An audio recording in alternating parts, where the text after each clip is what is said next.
Who is this devil? Is he real? Or is it a figment of your imagination? Or is it just something in philosophy? According to the Quran, he's very real. Substance is real, you just don't see it. He lived before us, he's still alive today. That's an amazing subject right there, isn't it? That's amazing. The word shaitan is derived from the root shaitan, means impure and base. Shaitan refers to an entity that is rebellious, irrespective of whether it is of humans or jinn. It is also said that it means a nefarious soul who is distanced from Allah subhanahu wa ta'ala and from the truth.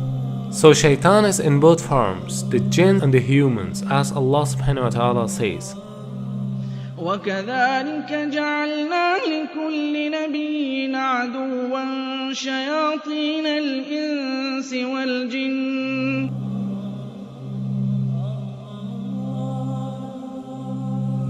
Now what is this about the jinn? Why do you have to believe in that? Well, they're part of something called al-ghaib. Al-ghaib means the things you don't see, the unseen. You agree and I agree, we don't see Allah. Okay, so he's in the ghaib, the unseen. We agree there are angels and you don't see them. They're in the ghaib, unseen, made out of light. And now the jinn, and we don't see them.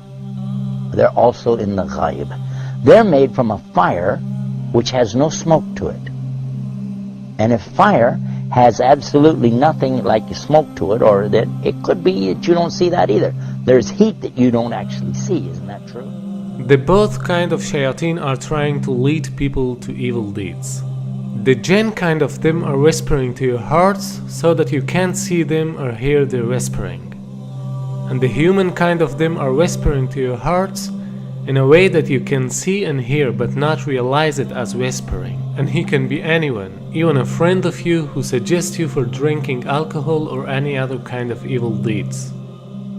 As far as the question is concerned with Iblis, it should be noted that Shaitan is a common noun, whereas Iblis is a proper noun. Iblis is also from among the jinn, who was the first creature that disobeyed Almighty Allah's command. We don't see the jinn, but we said that they have choices. And they were making choices even before Adam or human beings were ever created. And their choices were sometimes good, sometimes bad. From them comes the one we call Lucifer or Iblis. And who is that? Who is Lucifer? Who is Iblis? You might say he's the devil, the Satan or Shaitan as he's called in the Arabic language.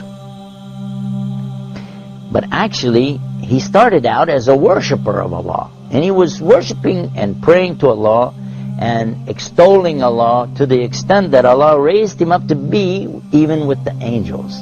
Now remember, this guy Iblis is not an angel, but he was worshiping alongside of them because of his ibadah or worship, being so lovely, and Allah raised him up, you see.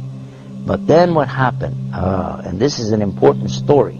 So we'll digress from a moment from our beauties of Islam to go into this to get a concept here to understand a big mistake that some people make when they say that he's from the angels. Angels don't make mistakes. They do as they're commanded. So when Allah created the best of his creation, what did he create? He created Adam, a human being. He created Adam from what? He created him from mud or clay. I want to show you what happened after Allah created Adam. Allah ordered all the angels, bow down. And all the angels did because they have to do as they're commanded. And they bowed down. All of them bowed. Except Iblis.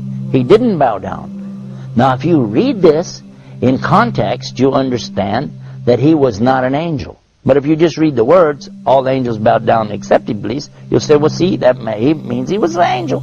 But otherwise, in the Quran we find in other places that Allah said he wasn't an angel, but he was from the jinn, and he's created from a smokeless fire. And that's exactly what he said. You created Adam from mud, but I'm created from something better, from a smokeless fire. So I refuse to bow down. Why? Because I'm better than him. I am better than Adam, and I refuse to bow down to him. By so doing, he disobeyed Allah. And whoever disobeys Allah, he's in trouble. But especially if he does it out of his arrogance and his pride. I refuse to obey because, I know better. And in this way, he put himself in the worst possible condition with Allah. Allah condemned him to hell forever. And he said, I don't even care. Just let me take him, meaning Adam, and his children along with me to hell. What? For what? Because of this thing called pride or arrogance. Kibr in the Arabic language. And what is kibr? And kibr is something comes from kabara. Kabara is the root of the word akbar. And only Allah is akbar. Allah is greater and greater and greater than anything. But a human being has no right in front of Allah or anything it's created. The jinn, the angels, nothing have the right to come in front of Allah like this and say, hey, who am I? I'm this, I'm that. No. Allah gave you a commandment. You do it. Now the important point is that everyone thinks that it is because of shaitan that we commit sins.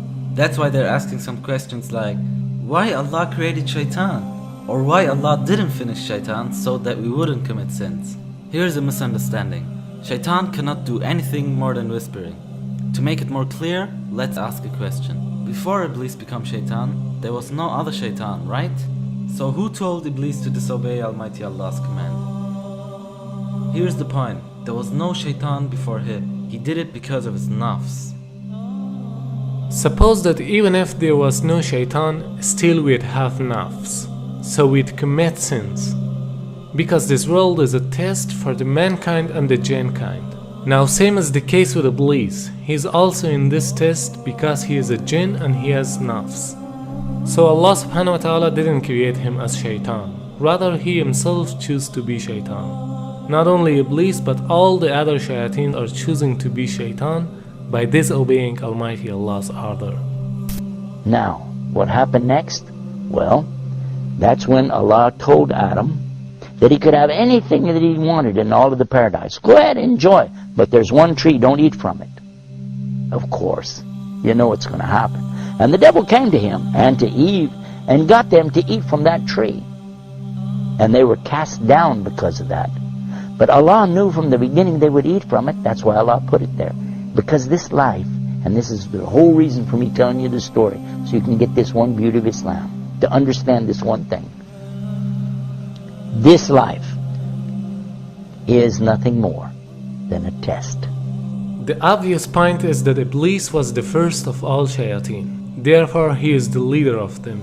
And all shayateen are tools for this test, even though they are also giving test.